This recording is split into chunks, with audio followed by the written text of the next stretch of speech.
Sistema Michoacano de Radio y Televisión presenta.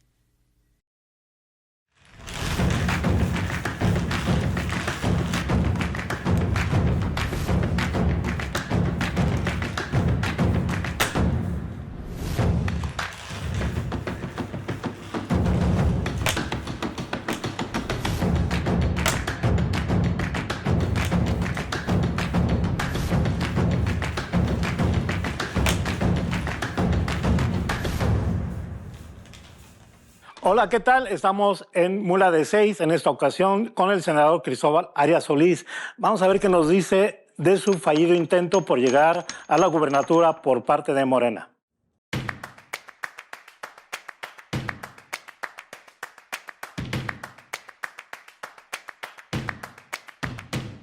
De tu trayectoria política, ¿cómo la sientes? ¿Cómo la calificarías? ¿Cómo la has vivido? ¿Cómo te sientes? Yo diría, aunque suene muy dramático, que estás en el ocaso de tu vida política. Bueno, yo te diría, Samuel, que ha sido de altibajos, como la vida misma. La política es una actividad, pues yo diría que muy complicada. Hay quienes sí pueden presumir de una carrera de mucho éxito. Yo no lo podría afirmar. Ha sido a lo mejor de más bajos que altos, de tal manera que, sin embargo, pues yo no me doy por insatisfecho. Al contrario, le doy gracias a la vida, como dijera, que me ha dado tanto, como dijera la gran cantautora chilena Violeta Parra en aquella hermosísima canción muy vigente todavía. Que interpreta excelentemente Mercedes Sosa. Claro, yo diría que hasta mucho mejor por esa voz maravillosa que tenía también la argentina Mercedes Sosa. Y entonces yo diría, bueno, yo le doy gracias a la vida que me ha dado tanto en cuanto a satisfacciones personales, culturales, profesionales, familiares y desde luego políticas, que es el tema, la pregunta que tú estás haciendo. Y la otra parte que tú te refieres, pues fíjate que a lo mejor, pero no es relativo, dices que tú consideras que a lo mejor yo estoy en el ocaso político de mi vida. Es muy probable que sí, pero es muy probable que no, porque eso lo he escuchado, lo he visto y lo he vivido en carne propia durante muchos años por distintas circunstancias que no voy a profundizar. Pues los que saben de política, yo no sé de política, yo no soy político, soy un modesto aprendiz de política que aspiro a ver si algún día llego, aunque sea artesano de la política. Yo sé que hay quienes son licenciados, maestros, hasta le dicen doctores en política, yo no. Y sin embargo, hay quienes dicen de los que saben política que para estar en la política hay que estar vigente, es decir, lo entienden como un chambismo, como tener puestos, posiciones, y no de que se puede servir y contribuir de distintas trincheras hasta como simple ciudadano de ir a votar, no necesariamente ser votado para un cargo, ya sea de elección popular o estar en el gobierno. Y entonces estos políticos que saben tanto de política, que yo no lo sé, pues siempre han dicho y me daban, no que estaba en el ocaso, sino que yo era un muerto político, porque no tenía cargo y durante muchos años dejé de tener cargo. Efectivamente estaba yo retirado de actividades personales, profesionales, familiares. Alguna ocasión me invitó mi amigo Arturo Herrera, que en aquel entonces él estaba al frente de las estaciones de radio del Grupo Raza, y estuve en la televisión, etcétera. Era comentarista, analista político. Yo sentía que estaba contribuyendo al quehacer político estatal y nacional, preparándome sesudamente para hacer con toda seriedad y responsabilidad mis comentarios. Pero la gente del medio político no lo veía así. Vienes de un municipio, yo diría, de los más pobres de Michoacán, de Churumuco. Tú saliste de allá muy niño. ¿Cómo viste tu infancia? Y si pensabas de tu infancia, ¿tenías algún, lo voy a decir de esta manera, un ídolo político? Así como tenemos ídolos futbolistas, ¿tenías un referente de la vida pública, política? Sí, yo nací en la región de Tierra Caliente, en el pueblo Churumuco, el Churumuco Viejo, y mis padres me enviaron a estudiar a Morelia a los 8 años. Aquí estudié a partir del tercer año de la primaria, en la Escuela Primaria Federal Simón Bolívar. Aquí hice la secundaria federal en una muy prestigiada secundaria que es y sigue siendo prestigiada, la secundaria federal José María Morelos, la número 1. En el Colegio de San Nicolás de Hidalgo hice mi preparatoria y en la Facultad de Leyes de la Universidad Michoacana de San Nicolás de Hidalgo hice mis estudios profesionales como licenciado en Derecho. Y cuando empecé a tomar conciencia a través del estudio, del conocimiento, de la preparación, de la influencia de mi padre, que se preocupaba por cuestiones de carácter público, yo a la vez empecé a sentir que uno de nuestros, y sigue siendo uno de mis ídolos desde el punto de vista político que yo admiro y que considero uno de los más grandes hombres de México, es don José María Morelos. Y no precisamente porque haya estudiado parte de mi primaria en la escuela José María Morelos de Churumuco y la secundaria José María Morelos, sino porque estoy plenamente convencido de que el gran artífice con una visión de Estado y que abrevó en el conocimiento del siglo de las luces, de los grandes filósofos que dieron, Diderot, Montesquieu, entre otros, que dieron origen justamente a la Revolución Francesa con aquel famoso apotegma libertad, igualdad y fraternidad.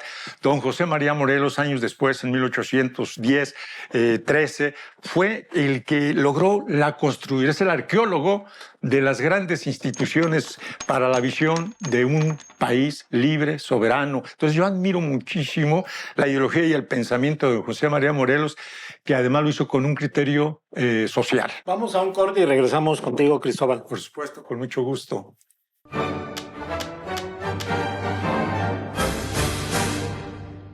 Ya me hablaste de don José María Morelos y Pavón como una figura política que admiras, pero en aquel tiempo de tu niñez, de tu juventud, de estudiante, ¿a quién admirabas como figura pública, política viviente de aquel tiempo? Bueno, al general Lázaro Cárdenas yo no lo conocí, pero pues yo era niño, el general Cárdenas, yo había nacido obviamente, y entonces mi familia, yo provengo de una familia donde siempre estuvo presente en el ámbito la influencia, el comentario, pues la vida y obra del general Lázaro Cárdenas. Entonces, a mí me influenció, y es decir, yo me considero pues de ese pensamiento, de ese quehacer del general Lázaro Cárdenas, uno de los más grandes presidentes que ha tenido nuestro país y que además él sí logró responder a lo que fue institucionalmente después el movimiento social revolucionario de 1910, que lo hizo realidad en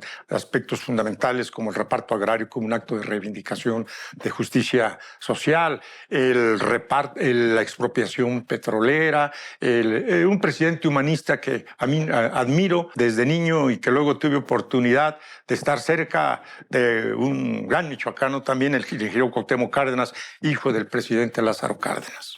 ¿Y de Cuauhtémoc Cárdenas qué es lo que admiras? Primero, el compromiso que él tiene con el país y con la herencia de su padre, que considero que corresponde a ese compromiso del padre. No es el junior, no es el político que nace en el medio gubernamental y que gracias a la influencia, al influyentismo, no. Yo creo que se ha ganado a pulso el lugar que tiene, tanto cuando fue gobernador, que yo tuve la oportunidad de colaborar con él y que considero que yo le aprendí, un hombre organizado, un hombre disciplinado, un hombre austero en su gobierno y que supo escuchar y atender los reclamos sociales del pueblo de Michoacán. Y yo me siento muy orgulloso de haber colaborado con él en distintas responsabilidades durante los 6 años de su gobierno. Y digamos de esta manera, hoy en día, ¿a quién admirarías o a quién admiras hoy en día que esté vigente, que esté presente, vivo? No importa que esté jubilado políticamente. No, pues yo admiro al presidente Andrés Manuel López Obrador y voy a decir por qué, mi estimado Samuel. Primero, porque es también un hombre perseverante que ha venido luchando contra la adversidad y que siempre ha tenido claro un proyecto alternativo de nación que no es fácil poderlo concretar, pero que se han ido sentando las bases para lograrlo y que a base de esa entrega, de esa dedicación, de esa perseverancia, ha logrado una gran hazaña como pocos en el mundo, en la vida política. Otros han tardado décadas, muchísimo tiempo, y él, a base de esa perseverancia, de fraudes, de ataques, de descalificaciones que ha sufrido, logró primero, y no es fácil, crear un partido político.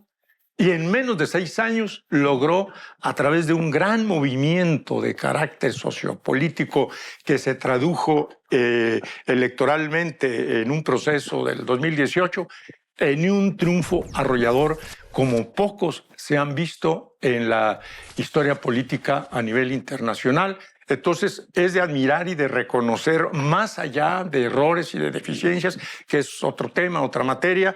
Yo admiro haber logrado esa hazaña que ha permitido que podamos avanzar en el proceso de transición a la vida democrática del país, que aún no se termina, ni aún con los logros que puedan considerarse positivos de la gestión gubernamental del presidente López Obrador. Sin embargo, tiene pendientes, ¿no? En ese que tú hablas, el gran pendiente es la unidad de los mexicanos, mexicanas, en el sentido de que pues, ya nos ha dividido casi en 3 bloques: chairos, fifís, aspiracionistas. ¿Sí ha creado esa división? ¿Le falta esa unidad? ¿O cómo lo ves? Yo creo que son 2 cosas diferentes. Una es el estilo personal de gobernar de parte del presidente López Obrador, como el que caracteriza a cada uno de los presidentes que hemos tenido, para decirlo, parafraseando a un gran escritor, periodista y politólogo, que era don Daniel Cosío Villegas, que en la época del presidente Echeverría escribió un libro que le irritó, por cierto, mucho, que se llamaba El estilo personal de gobernar. Yo creo que acostumbrados a la presencia del régimen presidencialista, pero en el que no había necesidad de que el presidente estuviese haciendo muchas declaraciones, ahora es todo lo contrario y genera contrastes, polémicas, el estilo personal del presidente López Obrador. Eso no quiere decir que no haya unidad en los mexicanos o que estemos en la crispación y la polarización, porque de hecho en un sistema democrático pues así es. Un partido, otro partido, son parte de una fracción de la sociedad. Para ejercer sus derechos políticos está partida la sociedad en todos los países democráticos, más allá de que hay que buscar que por encima de las diferencias de partido que parten, dividen, polarizan y confrontan política y electoralmente a la ciudadanía por distintas visiones y pensamientos y propuestas y proyectos, pues lo cierto es que lo importante es conservemos y busquemos más allá de esas diferencias la unidad, y yo no creo que tenga que atribuírselo. Eso es parte de las declaraciones y posiciones políticas que buscan beneficiarse políticamente de los partidos de oposición en contra del estilo personal del presidente López Obrador, de que está dividiendo y profesionando. Estamos divididos en diferentes clases sociales, diferentes sectores económicos, y habemos diferentes formas de pensamiento ideológico y político y cultural. Vamos a otro bloque. Me estaba equivocando. Me equivoqué. Vamos a otro bloque y regresamos. Muy bien, con mucho gusto, Samuel.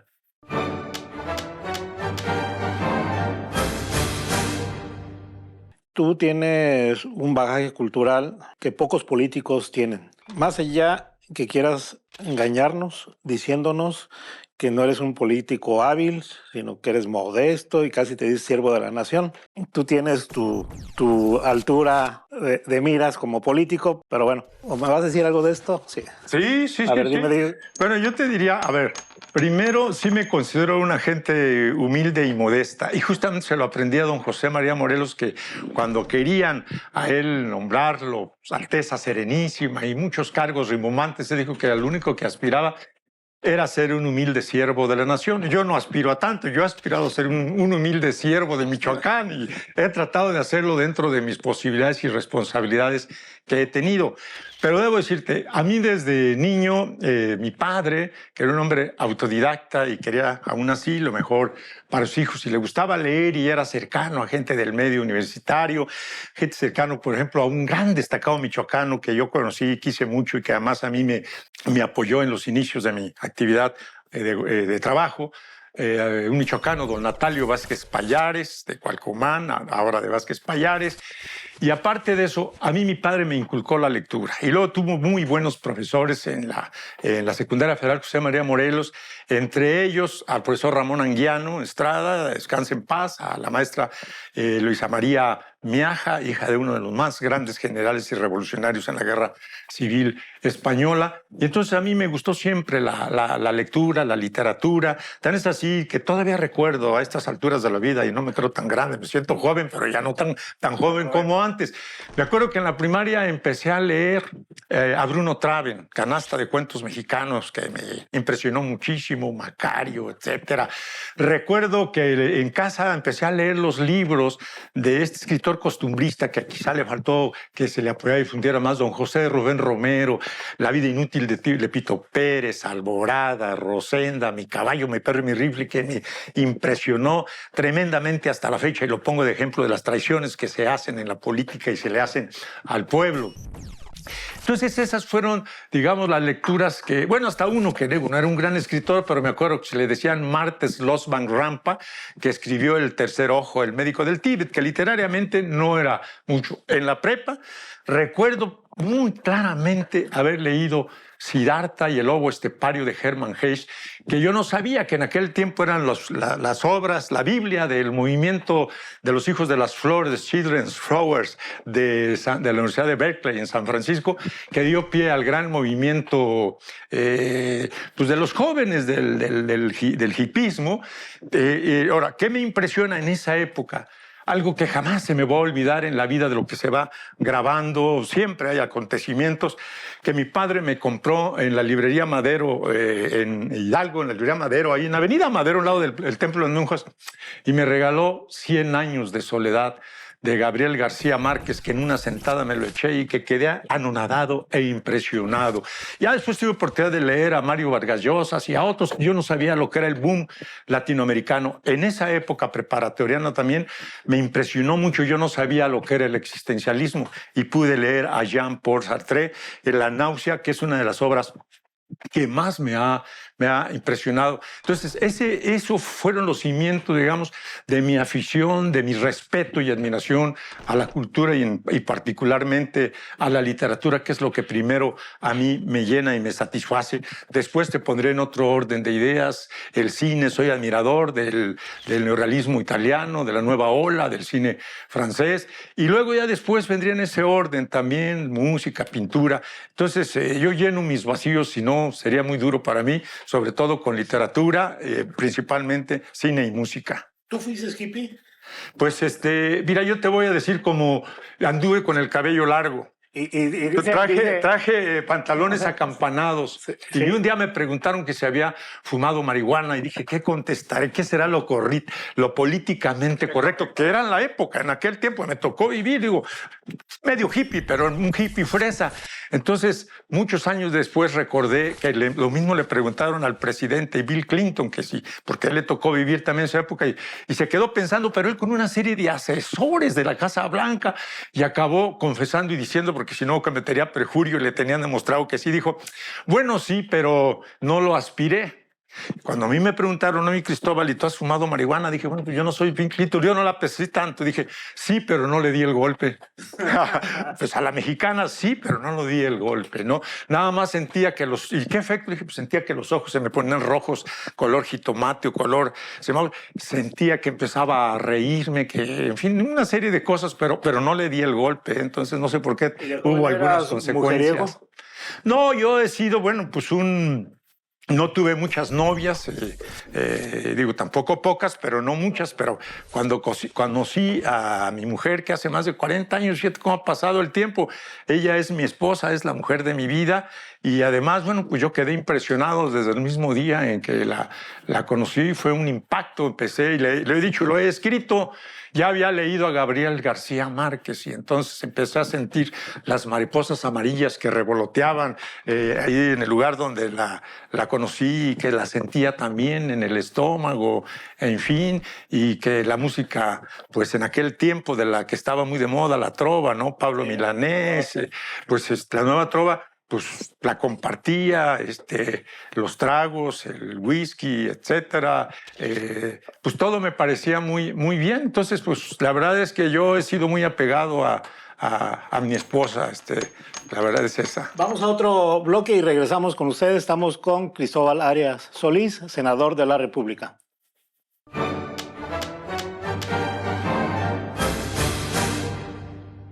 ¿Cómo empezaste en la política? Brevemente, porque fuiste priista, fuiste perredista y finalmente morenista, medio independiente. Ahorita nos vas a decir. O sea, ¿cómo? Bueno, yo más que priista fui colaborador porque yo me inicié muy joven a la vida pública aquí en Michoacán. Sí. A los 25 años como candidato a diputado local por el distrito de Tacámbaro, y a los 26 entré como secretario de la Comisión Agraria Mixta con el apoyo y el respaldo del ingeniero Cuauhtémoc Cárdenas.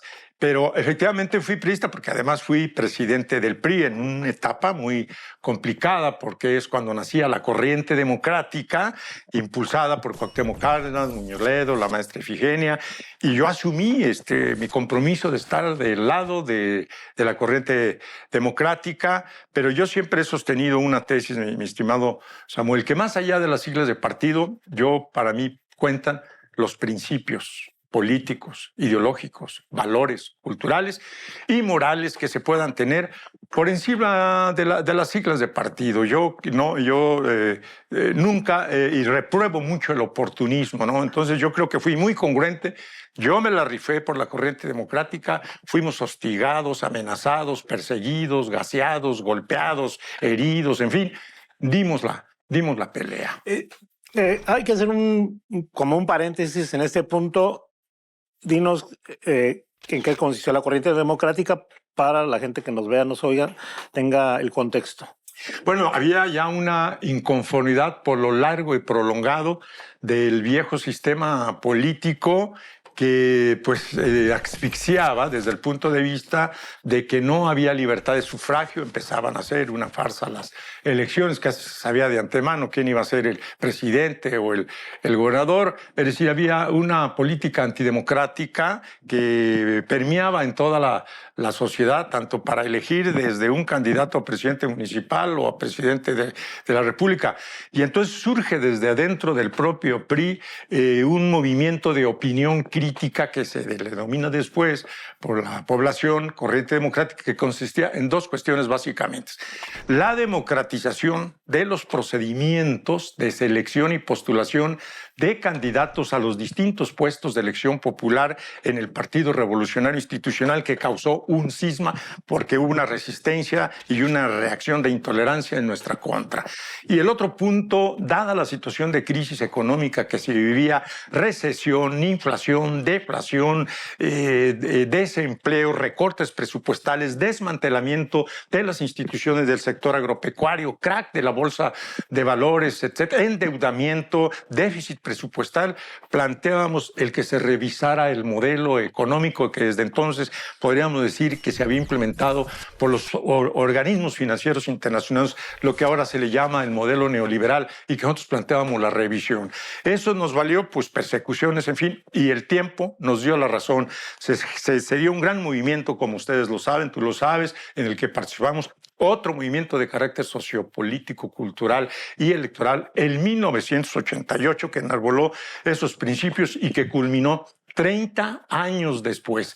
Ese con Cuauhtémoc Cárdenas a la cabeza de la presidencia de la República, y 30 años después, en el 2018, un gran movimiento que logró éxito electoral encabezado por Andrés Manuel López Obrador. A ver, en el 88, que se habla de un gran fraude en contra de entonces candidato presidencial Cuauhtémoc Cárdenas, siempre se ha dicho que tuvo miedo de ir a protestar, a manifestarse de manera más enconada para rechazar ese fraude. Incluso hablaba de gente que quería irse a las armas ya, hacer una revolución armada. ¿Era así muy radical el asunto? Había mucha indignación e inconformidad por el fraude electoral, Pero yo considero que Cuauhtémoc Cárdenas actuó con responsabilidad y madurez, porque si él hubiese dado o estimulado que esa inconformidad se fuera por medios de fuerza, se radicalizara, pues habría habido una gran confrontación física, violenta, que no convenía. Entonces lo que hizo fue encauzar esa inconformidad por el lado político y promover la formación del Partido de la Revolución Democrática, que costó también, para decirlo ahora sí, que con las palabras de aquel gran estadista inglés, Winston Churchill, nos costó a muchos mexicanos sangre, sudor y lágrimas, pero fue la forma de encauzar la inconformidad popular, y yo creo que hizo bien en hacerlo, que nos tardamos, que tardó mucho,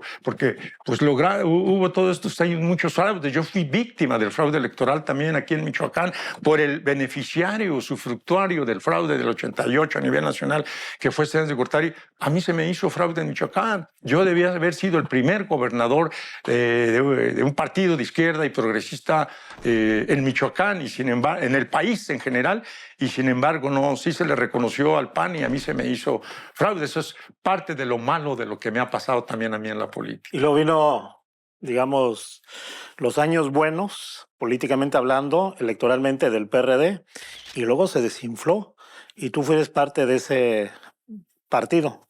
¿Qué es lo que pasó con el PRD? Que da la división y que se van a Morena. A nosotros, y yo me incluyo, como muchos mexicanos, nos costó formar el PRD y dar la pelea, dar muchas luchas, mucho sufrimiento para el proceso de la democratización de la vida nacional. ¿Qué ocurre después, Samuel? Que empieza a desviarse de esos principios, de sus documentos básicos, de su declaración de principios, de su programa de acción, de sus estatutos, y empieza a haber, se empiezan a formar grupos y camarillas que les llaman corrientes, pero que no eran ninguna corriente política, ideológica ni programática, eran corrientes, digámoslo hasta peyorativamente, porque eran muy corrientes y que se repartían como cuotas las candidaturas, y luego llegaban a acuerdos muy en lo oscurito por la trastienda, o entraban tal vez ahí por la puerta de servicio de Los Pinos, cuando existían Los Pinos, a llegar a acuerdos y a aprobar lo que querían en el PRI gobierno, el PAN. Bueno, entonces cuando vimos eso, pues muchos nos empezamos a salir, Cárdenas, López Obrador, Ifigenia. Yo, en lo que modestamente represento, también renuncié al PRD hace muchísimos años. Hacemos una pausa y regresamos. Sí, por supuesto.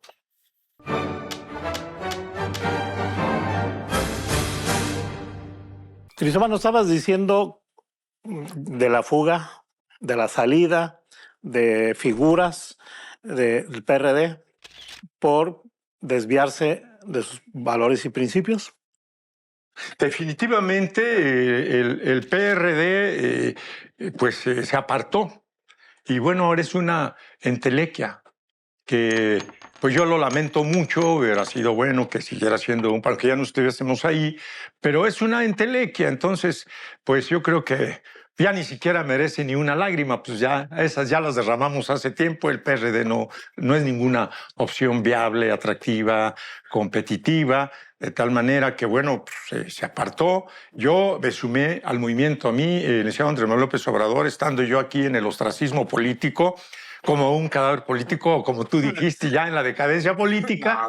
No, de repente, si me permites que les platique la anécdota, cómo ocurrió. De repente yo ya, pues para los políticos, yo no era un político, era un cadáver político.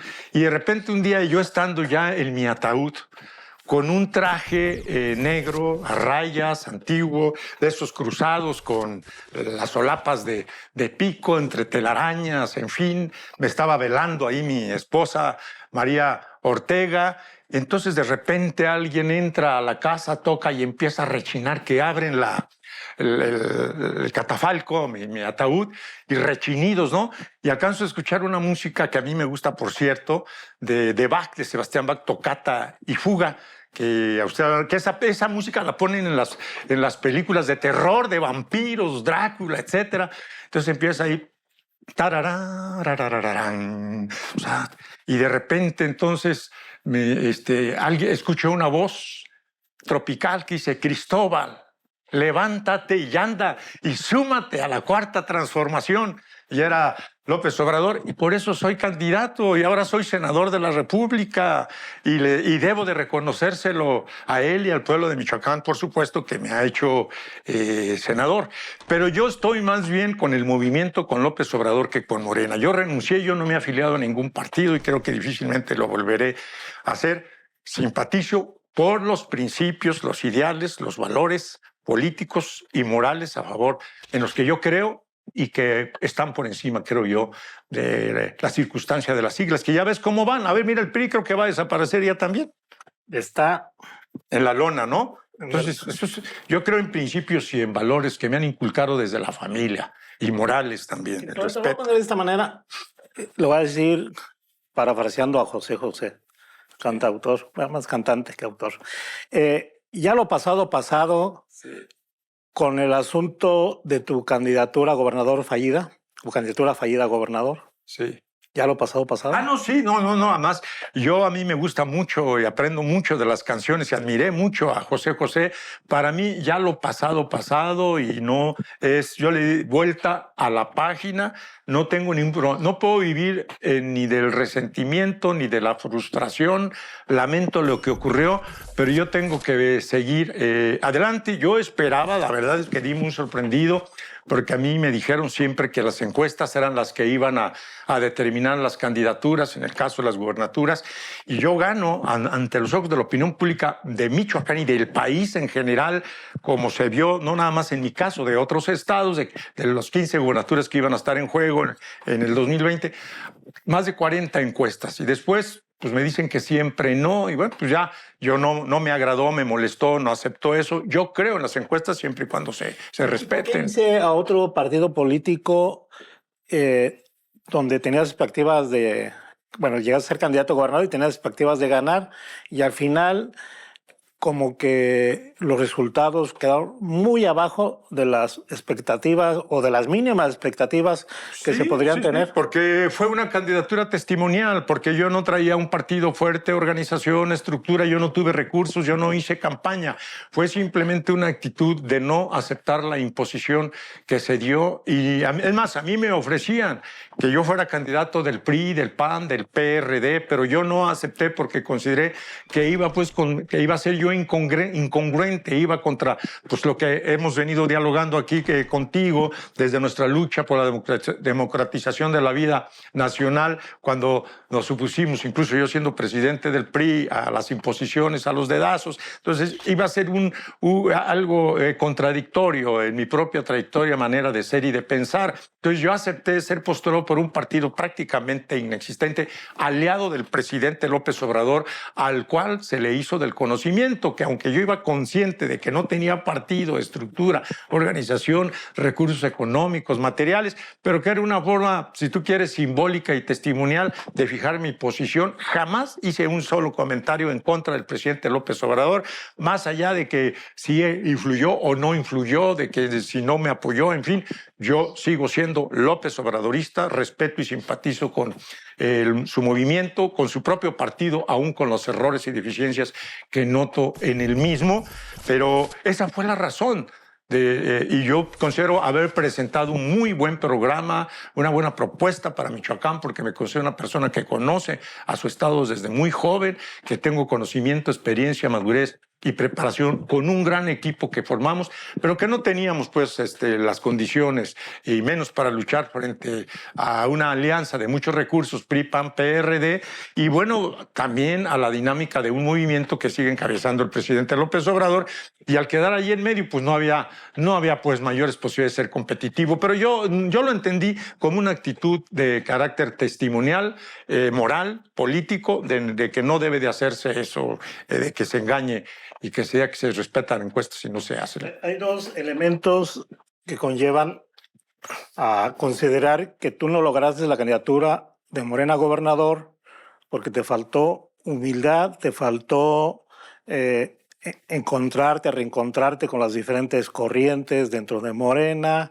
ser más sociable, más empático con las figuras, con ellas. Esa es una. Y la otra es la cuestión de que había ya gente vamos a decir, los exgobernadores, Lázaro Cárdenas Batel y el otro, Leonel Godoy Rangel, que no querían que llegaras por ningún motivo, hicieron, deshicieron. Esas dos cosas, dos elementos, ¿nos puedes hablar algo? Bueno, primero decir que yo soy una gente sociable. Dos, soy una gente sencilla. Me conoce la mayoría de los michoacanos. Si no fuera así, pues ¿por qué entonces cada vez que los consultaban las diferentes empresas que hacen encuestas a nivel nacional, por qué aparecí siempre en primer lugar en todas, en absoluta, en todas? Y no hay ninguna duda, ahí están, ¿no? ¿Esto qué quiere decir? Que distintos sectores de la población, los jóvenes, los ricos, los pobres, profesionistas, mujeres, todos, cuando se segmentaba y se daba a conocer la metodología, siempre aparecí en primer lugar. Entonces, eso echa por tierra la maledicencia de que digan que era una actitud o que yo soy poco sociable o soberbio. Jamás. Yo siempre me he considerado, como te digo, un humilde siervo de Michoacán, tratando de emular, digo, toda proporción al gran siervo de la nación. Entonces, eso lo descarto. Lo otro, sí, estuvo a la vista. Por supuesto que los exgobernadores, aunque yo los busqué y nos reunimos, pues ellos tenían sus intereses y probablemente ellos querían a alguien a modo, no alguien que fuera independiente, que les diera su lugar y fuera respetuoso, pero que, o sea, mi interés de gobernar era para servirle a Michoacán, al pueblo de Michoacán, que vive inmerso durante muchos años en una profunda crisis de seguridad, de falta de desarrollo económico, productivo, crisis educativa, etcétera. Mi interés era servirle a todos los michoacanos, a la inmensa mayoría de los michoacanos, no a los exgobernadores, no hacer un gobierno de cuotas. Yo no iba a ser empleado de los exgobernadores. Yo los respeto y tú lo sabes, Samuel. Mantengo una relación muy cordial con todos, aun con quienes hemos sido adversarios en diferentes momentos. Guardo una relación muy cordial, pero yo no podía asumirme ni buscarlos para decirlo, y si tú me apoyas, pues yo te voy a dar esta parte del gabinete, yo voy a estar a tus órdenes, voy a ser tu empleado. Yo no es mi caso. Y si eso les pareció mal, bueno, y anduvieron haciendo una labor en mi contra, que sé que algunos lo hicieron aquí y allá cabildeando en la Ciudad de México, se toman decisiones. Bueno, en fin, Tomás, ya eso pasó, pero no nada de eso. Yo creo que yo debía haber sido el candidato oficial de Morena, debía haber sido bueno, pero bueno, eso ya no existe. Te contesto nuevamente con este músico cantante favorito tuyo, es la canción. Ya lo pasado, pasado. Hay que ver el presente y con optimismo hacia el futuro. Yo estoy dispuesto a seguir aportando lo que pueda por Michoacán. De eso le queda constancia al gobernador. He venido con él cada vez que me convoca, que se me invita a algunos eventos. Estuve en su presentación del Programa Integral para el Desarrollo del Estado. Fui el único senador que estuvo presente y estoy apoyando.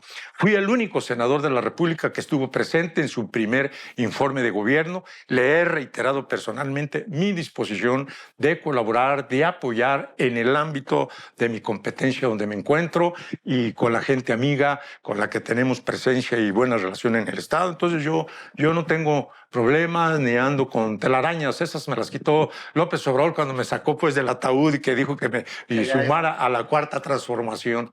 ¿De qué te arrepientes?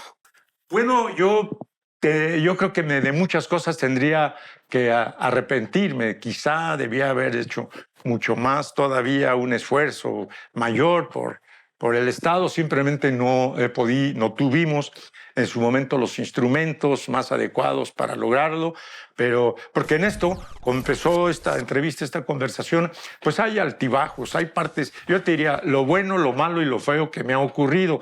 ¿Qué es de lo bueno? Pues que desde muy joven empecé a conocer las entrañas del Estado, que tuve oportunidad de ser servidor público desde los 25 y 26 años. Tuve ese entrenamiento. De lo bueno, muy joven haber tenido la oportunidad por el gobierno de Cuauhtémoc Cárdenas de ser el secretario de gobierno más joven de Michoacán y del país, que me dio una visión de la política de Michoacán, la relación con otros estados de la República.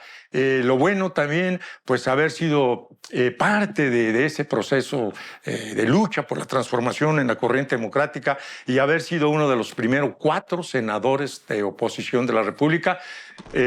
Porfirio Muñoz Ledo es un gran talento, la maestra Ifigenia, que somos colegas en el Senado, Robles Garnica, que fue por Michoacán, y yo. Esa es la parte buena. La parte mala, bueno, pues la represión, el fraude que me hicieron en el 92, que evitó que yo pudiera servirle a Michoacán como gobernador, pues, ni modo. La parte mala, bueno, pues que yo creí en Morena, creí en lo que se nos dijo en el partido, que las encuestas eran las que iban a determinar y que a la luz pública gano todo y que me dicen que siempre no. Bueno, pues es la parte, pues digamos, mala que yo lamento, ¿no? El fraude del 92, el que se me haya fallado en el 2020. Y lo bueno, pues que seguimos, la lucha siga. Bueno, pues quizá esto haya sido de lo más feo, hay parte mala y la parte fea. Yo no tenía ninguna duda de que, pues al ganar y que la mayoría de los michoacanos daban por un hecho que yo iba a ser el candidato, iba a ser su gobernador, pues que de repente me dijeron que siempre no. Pero bueno, toda esa parte de la mala y la fea, pues para mí está superada. Yo me siento bien moralmente, intelectualmente, me siento bien políticamente. Es una gran experiencia volver a estar en la Cámara por tercera vez en el Senado de la República. Me dais más experiencia, más madurez, veo las cosas con más tranquilidad, Samuel. Nos agotó el tiempo, pero un espacio de segundos como para preguntarte, ¿sigues soñando, aspirando o amargándote con llegar a ser gobernador? No, para nada. No me quita el sueño, no traigo ya esa aspiración. Fue en 3 ocasiones, ya no la traigo, ya no dependerá de mí. Casi tendrían que irme a tocar la puerta como me la fue a tocar el licenciado López Obrador, pero la verdad eso no me quita el sueño, para nada. Quiero servirle a Michoacán desde el Senado de la República y después el tiempo dirá. Bueno, como saben, estuvimos con Cristóbal Arias Solís, senador de la República. Es todo, como diría un conejito, es todo por hoy. Muchas gracias, Samuel. Saludos a todos los sistemas de Michoacán Radio y Televisión.